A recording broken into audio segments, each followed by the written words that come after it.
Hey everyone, welcome back. In this video, I'll show you how to connect ManyChat to Google Sheets for free, so you can automatically save leads and manage them in a spreadsheet. First, you'll need to use a free automation tool like Zapier or Make.com for this tutorial. We'll use Zapier's free plan. Go to Zapier.com and create a free account. Then, click Create Zap. For the trigger, search for and select ManyChat. Choose the trigger event, New Subscriber.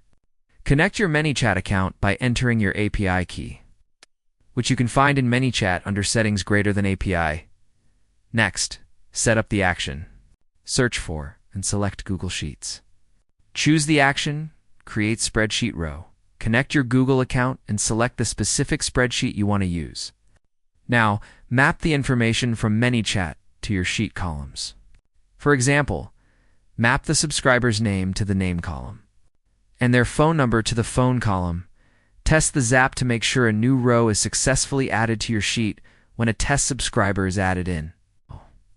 ManyChat.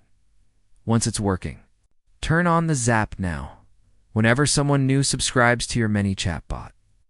Their information will automatically appear as a new row in your Google Sheet. This is perfect for keeping a permanent, organized record of all your leads outside of ManyChat, and that's it. You've just set up a free automated pipeline between ManyChat and Google Sheets. If this helps you manage your leads better, let me know in the comments. See you in the next one.